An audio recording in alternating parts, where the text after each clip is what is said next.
Hi guys, myself Praveen Swami. I will taught you the chapter of English language. Generally introduction के रूप में अगर देखा जाए तो 2009 से कॉम्पिटिटिव इंग्लिश पढ़ा रहा हूँ और 2013 से अप टू नाउ यही अपने प्रयास करियर इंस्टीट्यूट में सेवाएं चल रही हैं।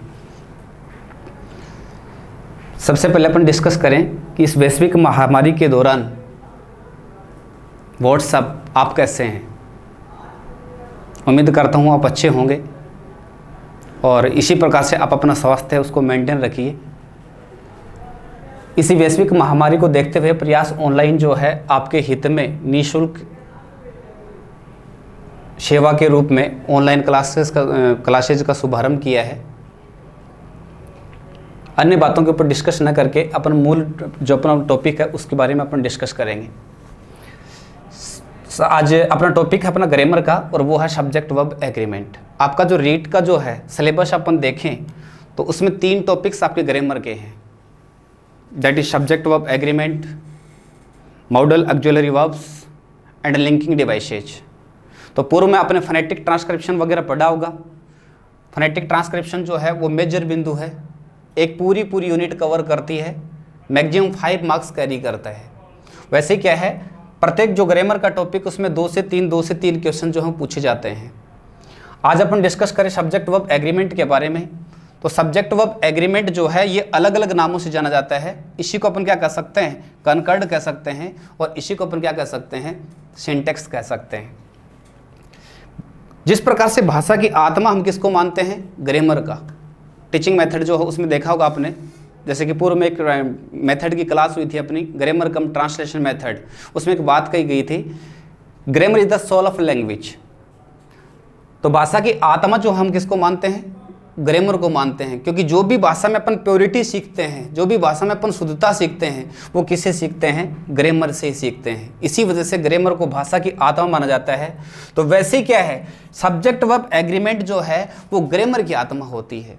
इजी वे में इसको अपन कह सकते हैं कि subject verb agreement is also the soul of grammar, soul of grammar ऐसा कहेंगे अपन।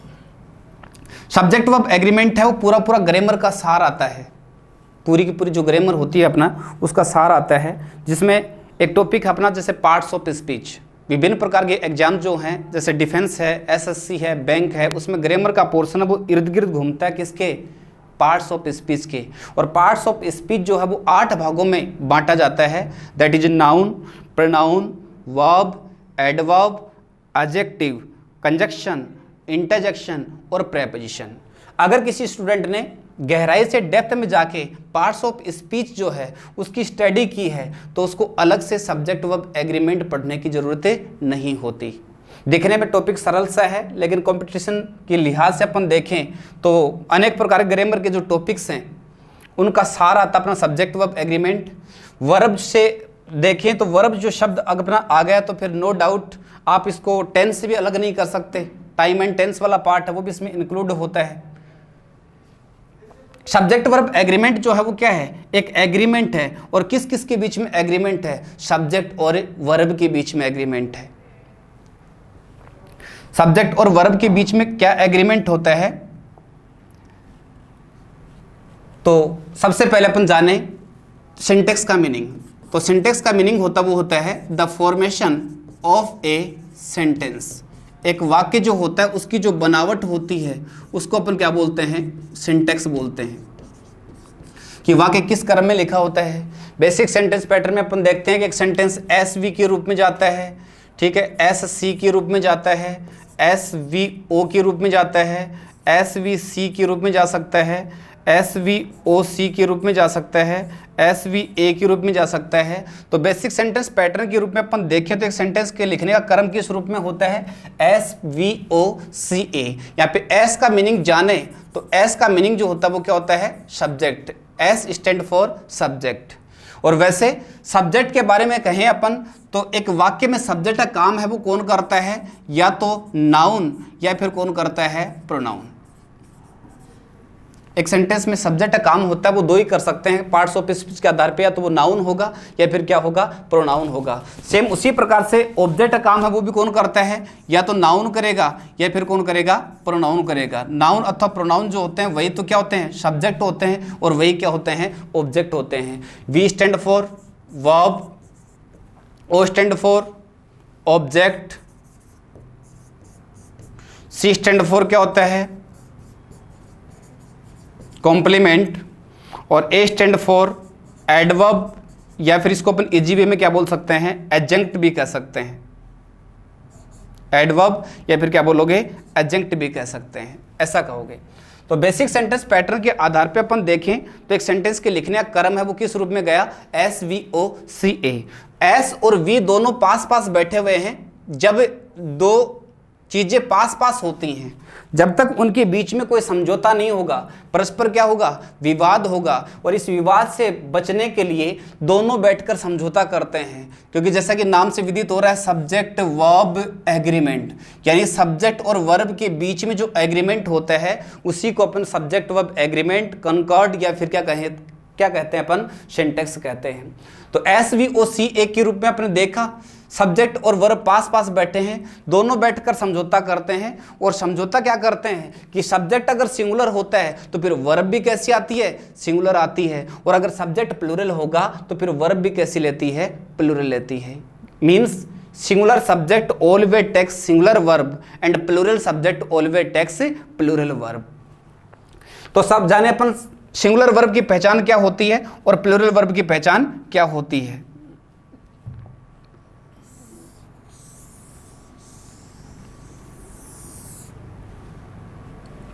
ये जानना है। तो singular verb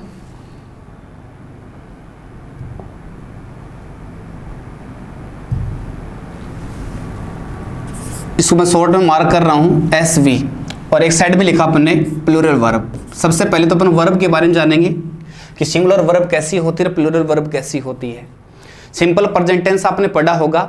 simple present tense जो होता है उसमें क्या होता है कि वर्ब की, सिंपल जो सेंटेंस होते हैं उसमें वर्ब की फर्स्ट फॉर्म आती है, आवश्यकता अनुसार एस अथवा ES का प्रयोग करते हैं। वैसे क्या होता है, अगर सब्जेक्ट प्लूरल होता है तो वर्ब की सिर्फ और सिर्फ कौन सी फॉर्म आती है, फर्स्ट फॉर्म आती है। यानी किसी भी वर्ब के साथ एस अथवा ES का प्रयोग करते हैं तो वो वर्ब हमेशा सिंगुलर मानी जाती है। मीन्स अंडरस्टूड है कि उससे पहले आने वाला सब्जेक्ट होगा वो कैसा होगा, सिंगुलर होगा। वैसे अपन देखें सिंपल प्रेजेंट के बाद में अपन देखें प्रेजेंट प्रोग्रेसिव टेंस में, जिसमें हेल्पिंग वर्ब कौन सी आती है, इज, एम, आर, जहाँ पे इज का प्रयोग सिंगुलर सब्जेक्ट के साथ करते हैं, आई के साथ एम का प्रयोग कर सकते हैं, और प्लूरल वर्ब जो होती है वो कौन सी होती है, आर होती है। मीन्स प्लूरल सब्जेक्ट के साथ हम किसका प्रयोग करते हैं, आर का प्रयोग करते हैं। वैसे प्रेजेंट परफेक्ट टेंस में हैज अथवा हैव का प्रयोग करेंगे। वैसे पास्ट इंडेफिनिट टेंस होता है उसमें हम किसका प्रयोग करते हैं, वोज अथवा वर का प्रयोग करते हैं। प्रेजेंट परफेक्ट कंटिन्यूअस में हैज बीन या फिर हैव बीन का प्रयोग करेंगे।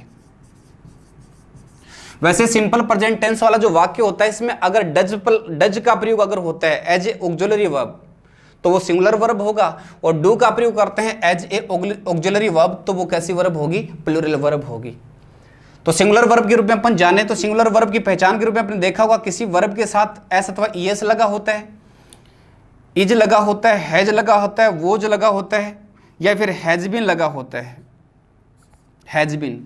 तो वो वर्ब कैसी होती है, सिंगुलर होती है। मतलब उससे पहले आने वाला सब्जेक्ट कैसा होगा, सिंगुलर होगा। वैसे प्लूरल वर्ब के रूप में जाने तो वर्ब की फर्स्ट फॉर्म आर, हैव, वर या फिर हैव बीन, इस प्रकार की वर्ब अगर आती हैं तो प्लूरल वर्ब को इंडिकेट करते हैं। मींस इससे पहले आने वाला सब्जेक्ट कैसा होगा, प्लूरल होगा। आगे अपन देखें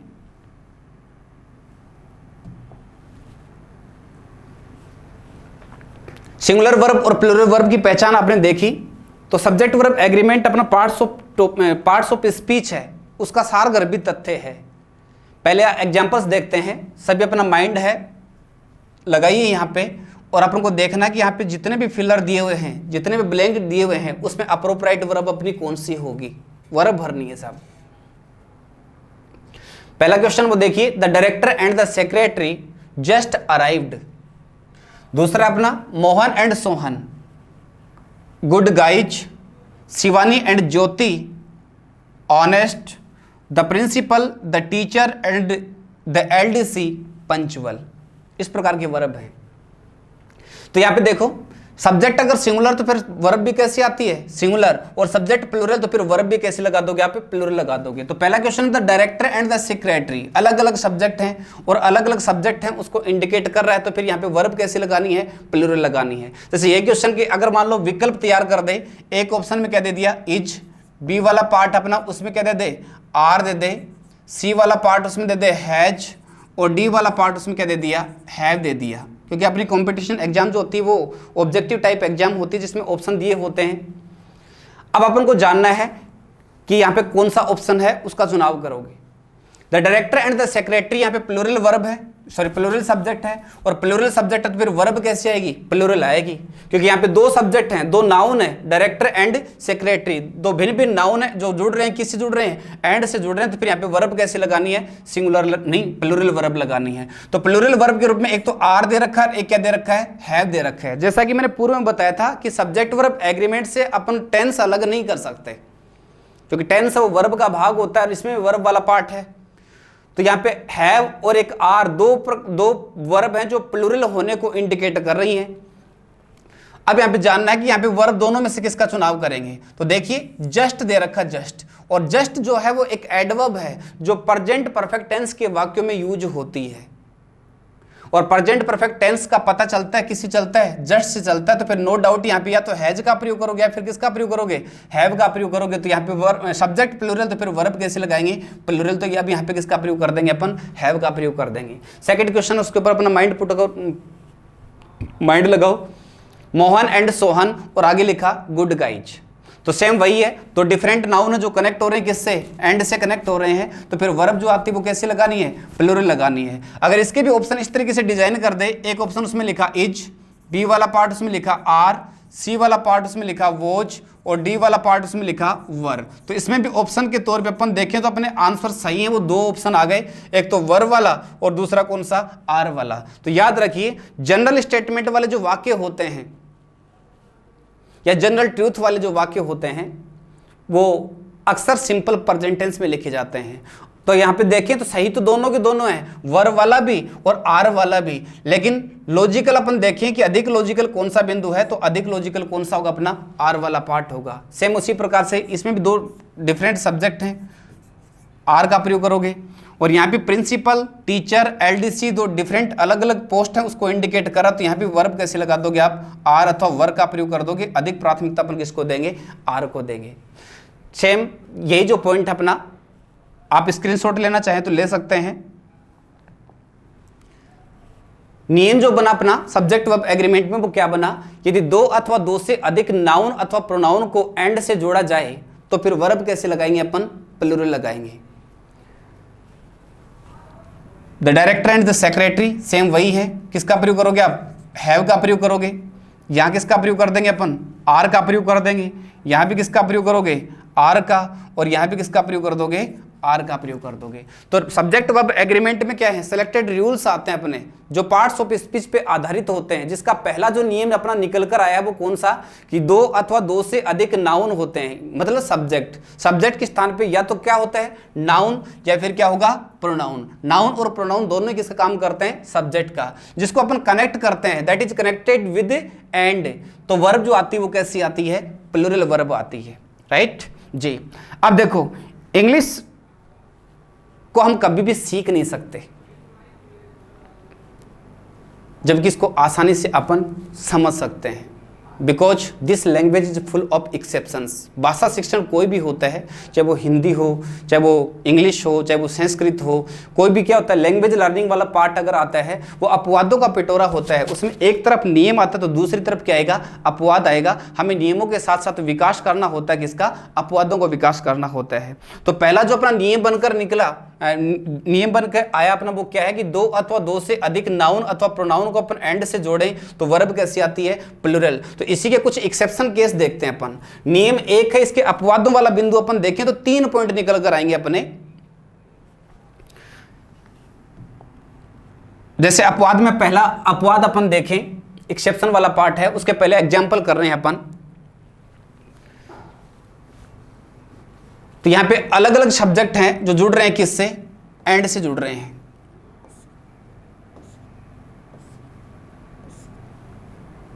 जी, वर्ब लगानी है। एग्जाम में क्या है, इसके ऑप्शन डिजाइन कर देगा। सभी के कॉमन ऑप्शन जो मान लीजिए आप, इज, आर, वोज, वर।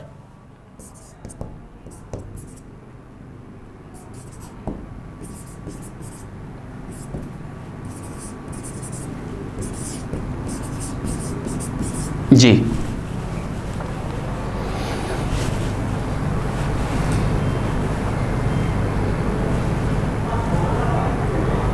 या प्रत्येक में इज का प्रयोग होगा। सोच रहे होंगे सर ऐसा क्यों? तो देखिए, पहला जो नियम था अपना, उसके अपवाद मैंने बताए थे, 3 अपवाद हैं। पहला जो एक्सेप्शन जो अपना जो आता है वो क्या आता है कि 2 अथवा 2 से अधिक नाउन होते हैं और वो एंड से जुड़ते हैं। प्रत्येक से पहले या तो ईच लगा होता है, या फिर एवरी लगा होता है, फिर नाउ लगा होता है, तो फिर नो डाउट वो सिंगुलर सब्जेक्ट होने को इंडिकेट करते हैं, जहां वर्ब भी कैसी आती है? सिंगुलर आती है। जैसा आपने देखा, पहला जो क्वेश्चन वो क्या दे रखा है? Each boy and each girl. Each boy and each girl, ये पार्ट दे रखा अपना। तो यहाँ पे बॉय एंड गर्ल, यहाँ प्रत्येक से पूर्व किसका प्रयोग कर रखा है? ईच का प्रयोग कर रखा है। हालांकि एंड से जरूर कनेक्ट हो रहे हैं, तो प्रत्येक में ईच का प्रयोग होने की वजह से यहाँ पे वर्ब कैसे लेगा? ये सिंगुलर वर्ब लेगा। तो यहाँ पे किसका प्रयोग करोगे आप? इज का प्रयोग करोगे। वैसे क्या है? Every teacher, every student and worker, और आगे क्या लिखा? इंडस्ट्रियस। इंडस्ट्रियस का मतलब जो होता है वो क्या होता है? मेहनती होता है जनाब, मेहनती। इसी को अपन क्या बोल सकते हैं? लेबरियस भी कह सकते हैं। लेबरियस, लेबरियस भी कह सकते हो, डिलीजेंट भी कह सकते हैं। इंडस्ट्रियस मेहनती होता है। तो यहाँ भी प्रत्येक से पूर्व है। अब कहोगे सर इसमें देखो, स्टूडेंट से पहले क्या नहीं लगा हुआ? एवरी नहीं लगा हुआ। वर्कर से पहले एवरी नहीं लगा हुआ। तो अगर मान लो 2 अथवा 2 से अधिक नाउन होते हैं और वो एंड से जुड़े हैं, शुरुआती शब्द से पूर्व अगर ईच अथवा एवरी का प्रयोग कर दिया, तो आगे वाले जो शब्द होते हैं उससे पूर्व ईच अथवा एवरी का प्रयोग अंडरस्टूड होता है, बार बार रेपिटेशन करने की जरूरत नहीं होती। तो यहाँ पे every teacher, every student and every worker, प्रत्येक से पहले किसका प्रयोग हो रहा है? एवरी का प्रयोग हो रहा है। तो यहाँ पे वर्ब कैसे लगाओगे आप? सिंगुलर लगाओगे। सेम उसी प्रकार से अपना ये आ गया, no employee and no employer, और आगे लिखा बीजी। तो यहाँ पे एम्प्लॉयर और एम्प्लॉय से पहले किसका प्रयोग हो रहा है? नो का। इस वजह से यहाँ पे वर्ब कैसे लगानी है? अपन को सिंगुलर लगानी है, राइट। तो एक्सेप्शन वाला पार्ट, उसमें पहला जो बिंदु अपन देखें तो वो क्या है कि 2 अथवा 2 से अधिक नाउन है, वो किससे जुड़े? एंड से जुड़े, और प्रत्येक से पहले या तो किसका प्रयोग हो? ईच का, या एवरी, या फिर नो का प्रयोग होता है। तो फिर वर्ब जो है वो कैसे आती है? सिंगुलर, न कि प्लूरल। आगे अपन जाने एक्सेप्शन सेकंड पॉइंट। पहला पॉइंट आप देख चुके हो, नियम पहला था अपना कि 2 अथवा 2 से अधिक नाउन एंड से जुड़ते हैं, प्रत्येक से एंड से जुड़ते हैं, तो फिर वर्ब कैसी आती है? प्लूरल आती है। उसका एक्सेप्शन वाला जो पार्ट है उसका फर्स्ट बिंदु ही है। सेकंड बिंदु देखना आप, सेकंड जो पॉइंट है वो लिखो। उससे पहले इसके अपन एग्जाम्पल देख रहे हैं। The director and secretary just arrived. पहला जो रूल था अपना, उसमें सेक्रेटरी से पहले अपने द का प्रयोग किया था। यहां भी देखो, दोनों से पहले किसका प्रयोग कर रखा था? द का प्रयोग कर रखा था। यहां पे मैंने क्या कर दिया? आर्टिकल वाला जो पार्ट था उसको रिमूव कर दिया। इतना ही फर्क है। द डायरेक्टर एंड सेक्रेटरी, आगे लिखा जस्ट अराइव्ड। तो जस्ट से तो आप जान चुके कि इसमें टेंस कौन सा है? प्रेजेंट परफेक्ट टेंस है। तो या तो हैज का प्रयोग करोगे या फिर किसका प्रयोग करोगे? हैव का प्रयोग करोगे। तो अब यहां पे हम किसका प्रयोग करेंगे? हैज का प्रयोग करेंगे। यहां किसका प्रयोग करेंगे अपन? इज का प्रयोग करेंगे। और यहां भी किसका प्रयोग करोगे? इज का प्रयोग करोगे। वजह क्या है? देखिए, डायरेक्टर एंड सेक्रेटरी का मतलब है वही व्यक्ति डायरेक्टर है जो क्या है? सेक्रेटरी है। अगर मान लो सेक्रेटरी से पूर्व आर्टिकल द का प्रयोग होता तो डिफरेंट नाउन या डिफरेंट सब्जेक्ट को इंडिकेट करता, जहां वर्ब कैसे लेता? प्लूरल लेता। लेकिन यहां पे क्या है? यहां पे सिर्फ प्रथम शब्द से पूर्व किसका प्रयोग कर रखा है? आर्टिकल का प्रयोग कर रखा है। तो इसका मतलब ये एक ही सब्जेक्ट होने का बोध करा रहे हैं, एक ही व्यक्ति होने का बोध करा रहे हैं। तो व्यक्ति एक है तो फिर नो डाउट फिर वर्ब जो है वो भी कैसी आएगी? सिंगुलर आएगी। जैसे इसी को अपन नियम में इंडिकेट अपन करें, यदि दो अथवा दो से अधिक नाउन होते हैं उनको अपन एंड से जोड़ें और केवल प्रथम नाउन से पूर्व आर्टिकल लगा होता तो फिर वर्ब कैसे आएगी? सिंगुलर, जो किसी एक व्यक्ति या फिर एक ही वस्तु होने का बोध कराते हैं। ठीक है, जैसे द डायरेक्टर एंड सेक्रेटरी है, तो यहाँ पे एक ही व्यक्ति है, वही व्यक्ति डायरेक्टर है जो क्या है? सेक्रेटरी, और सेक्रेटरी वही है जो क्या है? डायरेक्टर है, मतलब सब्जेक्ट क्या है? सिंगुलर। तो अब यहाँ पे वर्ब कैसे लगाओगे? सिंगुलर लगा दोगे। सेम उसी प्रकार से the principal, teacher and LDC, principal, teacher and LDC, lower division clerk, तीनों एक ही व्यक्ति हैं। वही व्यक्ति प्रिंसिपल है जो टीचर है, वही क्या है? एलडीसी, एलडीसी वही है जो क्या है? टीचर है, टीचर वही है जो क्या है? प्रिंसिपल है। मीन्स यहाँ पे सब्जेक्ट जो है वो कैसा हुआ? सिंगुलर। तो फिर वर्ब भी कैसे लगा दोगे आप? सिंगुलर लगा दोगे। तो यहाँ पे किसका प्रयोग करना? अपन को इज का प्रयोग करना है। The MD and president good, MD managing director and president, president वही है जो एमडी है, एमडी वही है जो क्या है? प्रेसिडेंट है। मींस सब्जेक्ट कैसा अपना? सिंगुलर है। तो फिर यहाँ पे वर्ब भी कैसे लगाओगे आप? सिंगुलर लगाओगे। पहला जो पॉइंट था अपना, पहला जो नियम था, उसके दो अपवाद आप देख चुके हो। एक अपवाद कि दो अथवा दो से अधिक नाउन एंड से जुड़े प्रत्येक से पहले ईच, एवरी या नो लगा होता है तो फिर वर्ब कैसी आती है? सिंगुलर। ये देखो कितना इंटरेस्टिंग है अपना पॉइंट ये। अगर मान लो यहाँ पे मैं आर्टिकल द का प्रयोग करूं, यहां प्रत्येक से पहले यहां भी आर्टिकल द का प्रयोग करूं या यहां भी आर्टिकल द का प्रयोग करूं तो फिर वर्ब कैसे लेगा? प्लूरल। यहां प्रेसिडेंट से पूर्व अगर आर्टिकल द का प्रयोग कर दोगे तो फिर द का प्रयोग करते वर्ब कैसे लगाओगे आप? प्लूरल लगाओगे। लेकिन यहां पे आर्टिकल का प्रयोग नहीं हो रहा, आर्टिकल का प्रयोग नहीं हो रहा, तो इस वजह से अपन यहां पे वर्ब कैसे लगाएंगे? सिंगुलर लगाएंगे। तीसरी बात अपन जाने, अपवाद में तीसरा पॉइंट है, उसके बारे में अपन चर्चा करें।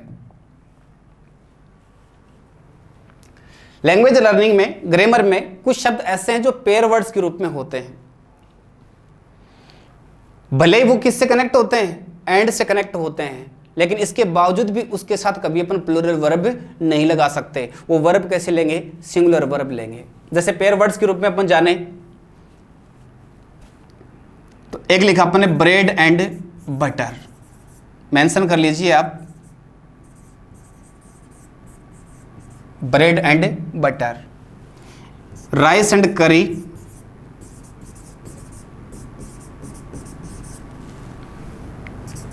हैमर एंड सिकल,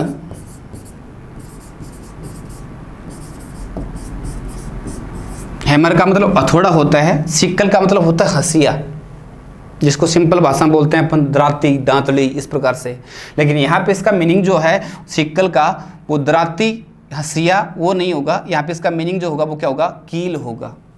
वैसे आता बैग एंड बैगेज,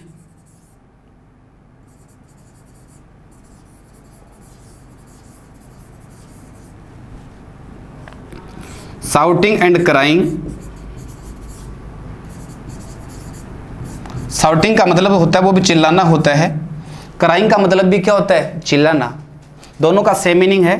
किसी शब्द के ऊपर अगर इम्फेसाइज किया जाता है, जोर दिया जाता है, तो एंड के बाद उसी का सिमिलर वर्ड अपन लिख देते हैं, तो ये इम्फेसाइज को इंडिकेट करेगा।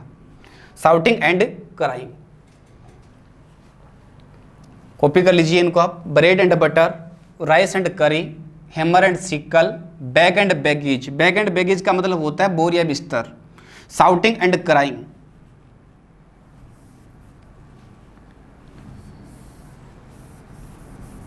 जी, वैसे क्या है अन्य जो पेयर वर्ड्स अपने वो क्या हैं?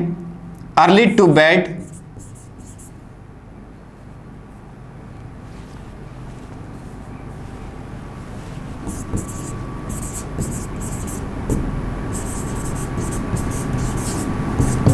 Early to rise,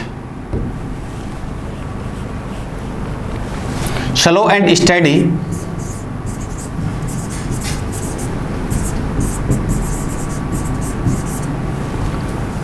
honour and glory,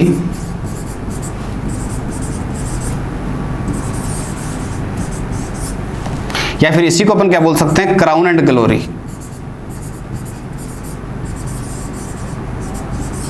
crown and glory. Honour का मीनिंग होता है सम्मान होता है, क्राउन जो होता है वो भी सम्मान का प्रतीक होता है। तो पेयर वर्ड्स के रूप में कौन कौन से देखे? Rice and curry, bread and butter, hammer and sickle, bag and baggage, early to bed, early to rise. आप कहोगे सर इसमें एंड का प्रयोग नहीं कर रखा, यहाँ पे कोमा जो होता है ना, कोमा की वैल्यू जो होती है वो एंड की तरह ही होती है। एंड जो होता है वो कुमुलेटिव कंजक्शन होता है, समसंयोजक जिसको बोलते हैं, जो दो बराबर स्थितियों को आपस में कनेक्ट करने के लिए प्रयुक्त होता है। तो सेम उसी प्रकार से दो बराबर स्थितियों को जोड़ने के लिए हम किसका प्रयोग करते हैं, पंक्चुएशन मार्क के अंतर्गत कोमा का प्रयोग करते हैं। Slow and study, honour and glory, crown and glory, ये क्या गए अपने पेयर वर्ड्स हैं। ये किससे कनेक्ट हो रहे हैं, एंड से कनेक्ट हो रहे हैं। प्रत्येक जो शब्द है वो कनेक्ट हो रहा है किससे, एंड से कनेक्ट हो रहा है।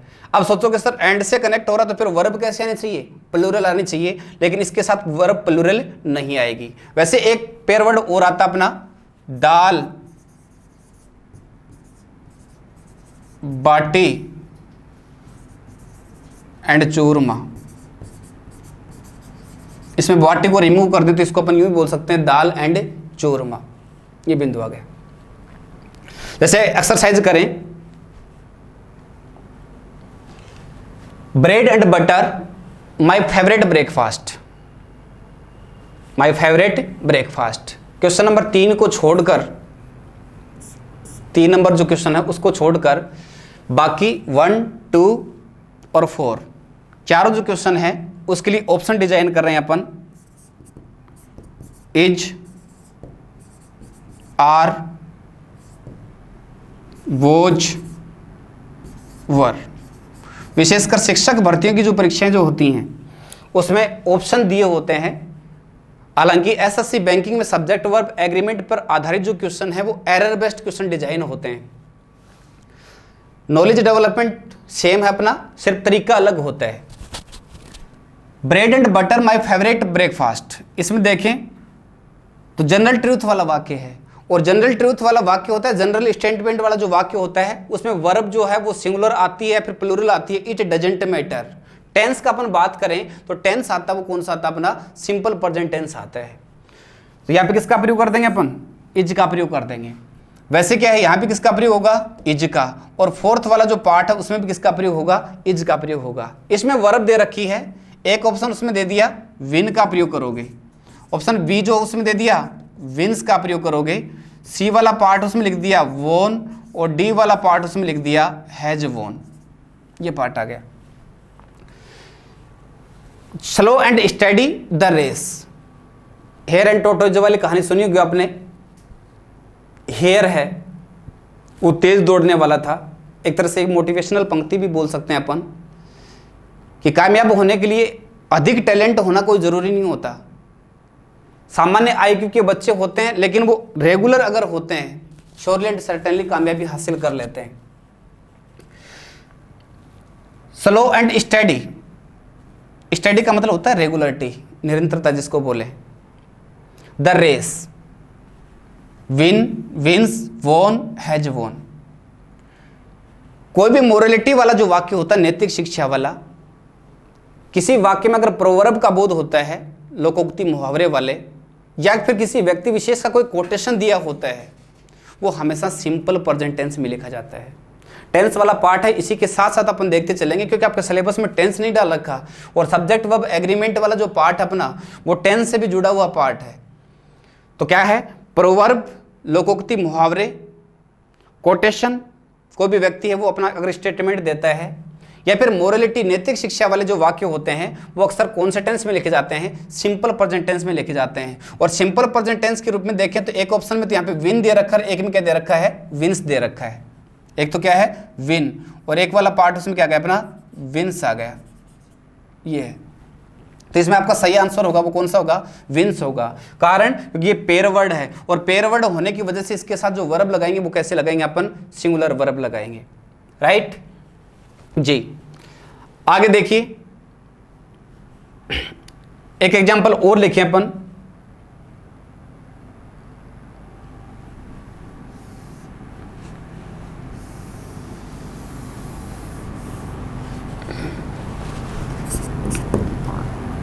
दाल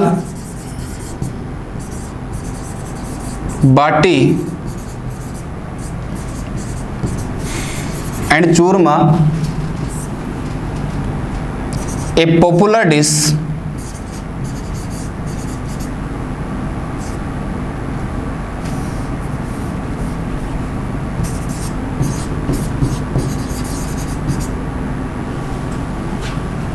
in राजस्थान।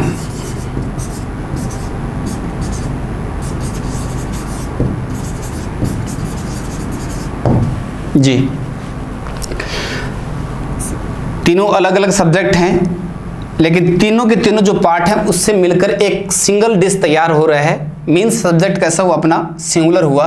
और सब्जेक्ट सिंगुलर तो फिर अब यहाँ पे वर्ब कैसे लगा दोगे आप, सिंगुलर लगा दोगे, या तो इज का या फिर वोज का, तो जनरल स्टेटमेंट वाला बात आ गई। तो इसी वजह से यहाँ पे किसका प्रयोग करेंगे अपन, इज का प्रयोग करेंगे। एक इसी पेयर वर्ड्स के रूप में अपन देखें तो एक बहुत बड़ा अपवाद वाला पार्ट आता अपना। इसका अपवाद का भी अपवाद अपन जाने, विवादास्पद बिंदु जिसको बोलते हैं अपन। विभिन्न प्रतियोगिता परीक्षाएं जो होती हैं, प्रतियोगी परीक्षाएं होती हैं, उसमें पूछा जाता है टाइम एंड टाइड। कौन सा बिंदु है, time and Tide.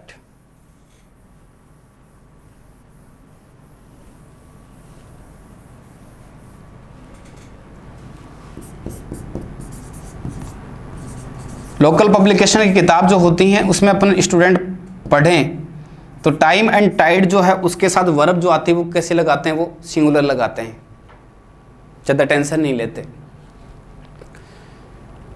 Time and Tide, Tide का मतलब होता है ज्वार भाटा, जो लहरों का जो उतार चढ़ाव होता है समुद्र में, उसको अपन टाइम टाइड बोलते हैं। और टाइम यू नो वेल, जानते हो।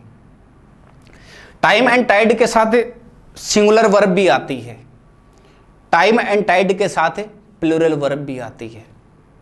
Both are correct and logical. जैसे एक एग्जांपल उठाया, time and tide for none. पहला जो विकल्प दे रखा है उसमें क्या दे रखा है, वेट्स, मतलब सिंगुलर वर्ब। दूसरा जो है वेट, प्लूरल वर्ब। और वही है मोरलिटी वाला सेंटेंस है तो टेंस कौन सा आएगा, simple present.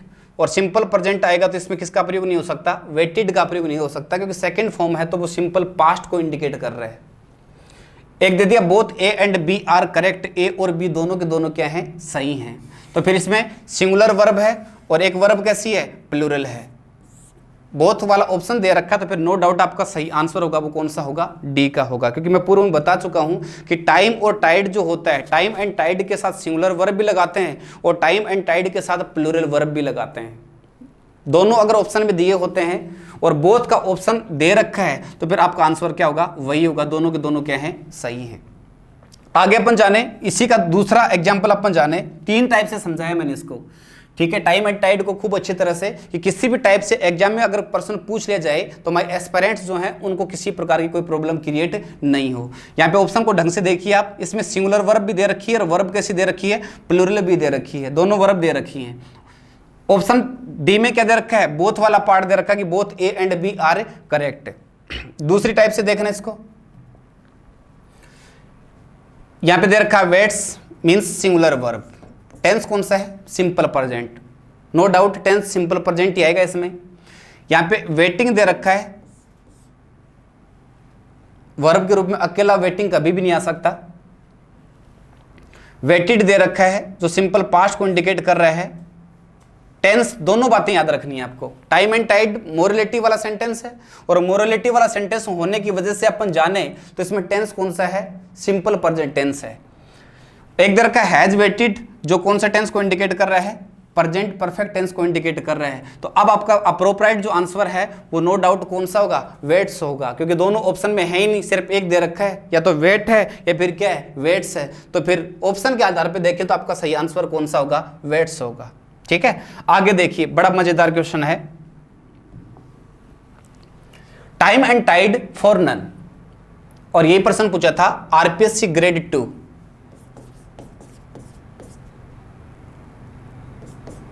Second grade English teacher 2011, उसमें पूछा हुआ है 2011। काफी विवादास्पद प्रश्न रहा है। यहां तक कि कोर्ट में रिट भी दायर हुई थी। तो आप भी थोड़ा सा दिमाग लगा के देखिए कि इसका सही आंसर कौन सा होगा। ऑप्शन 2 सही कर नहीं सकते अपन, ऑप्शन सही अपना एक ही होगा। एक में दे रखा वेट्स, एक में दिया वेट, एक में वेटेड और एक में वेटिंग। तो सभी एस्पिरेंट समझ चुके होंगे, क्योंकि मोरलिटी वाला वाक्य है, मोरलिटी वाला वाक्य नैतिक शिक्षा वाला वाक्य होने की वजह से ऑप्शन सी और ऑप्शन डी को हटा दिया गया, इनकरेक्ट मान लिया। अब बचा क्या, आपके पास 2 ऑप्शन बचे हैं। एक तो क्या दे रखा है, वेट वाला पार्ट है, और एक दे दिया अपना वेट्स वाला। वेट जो है वो इंडिकेट कर रहा है प्लूरल वर्ब को, और वेट्स है वो इंडिकेट कर रहा है किसको, सिंगुलर वर्ब को इंडिकेट कर रहे हैं।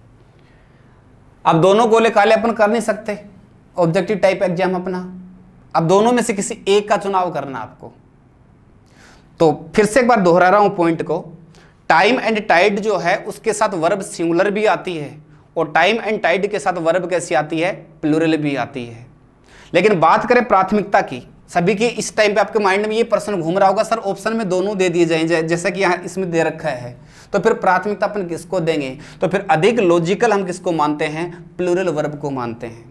ऑप्शन में अगर दोनों दिए होते हैं, टाइम एंड टाइड के साथ वेट्स भी है और वेट भी है, दोनों अगर विकल्प दिए होते हैं, तो फिर अधिक लॉजिकल हम किसको मानते हैं, वेट को मानते हैं। तो खूब अच्छी तरह से आपने देखा होगा यहाँ पार्ट्स ऑफ स्पीच जो है उसकी आत्मा, सब्जेक्ट, वर्ब, एग्रीमेंट, जिसका पहला बिंदु अपने देखा कि सब्जेक्ट के रूप में नाउन अथवा प्रोनाउन होते हैं 2 अथवा 2 से अधिक, तो वर्ब कैसे लगाते हैं, प्लूरल। उसका एक्सेप्शन वाला केस है जिसको अपने 3 भागों में डिवाइड किया था। पहला जो पॉइंट था अपना वो क्या था कि 2 अथवा 2 से अधिक नाउन एंड से जुड़े प्रत्येक से पहले ईच, एवरी अथवा नो का प्रयोग होता है, तो फिर वर्ब कैसी आती है, सिंगुलर आती है।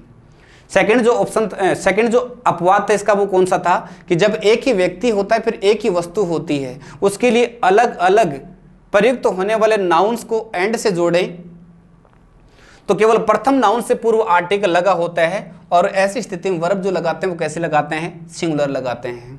तीसरा पॉइंट अपने देखा कि कुछ शब्द ऐसे हैं जो पेयर वर्ड्स के नाम से प्रसिद्ध होते हैं। पेयर वर्ड्स के रूप में कौन कौन से थे, hammer and sickle, bag and baggage, slow and steady, rice and curry, dal baati and churma, bread and butter, early to bed, early to rise, honour and glory, crown and glory, और वैसे अपन क्या बोल सकते हैं, साउटिंग एंड क्राइंग। तो उनके साथ verb कैसे लगानी है, सिंगुलर वर्ब लगानी है। और रही बात टाइम एंड टाइड का, तो खूब अच्छी तरह से मैंने इसको एनालिसिस किया है कि किसी भी प्रकार से आपको एग्जाम में प्रश्न पूछ लिया जाए तो आपको किसी प्रकार की दिक्कत नहीं होगी। Subject verb agreement parts of speech का सार होने की वजह से काफ़ी लंबा चलने वाला पार्ट होता है, जिसकी एक छोटी सी इकाई आपके सामने प्रेजेंट की है। बाकी जो चर्चा है अपन नेक्स्ट वीडियो में करेंगे। Okay, best of luck.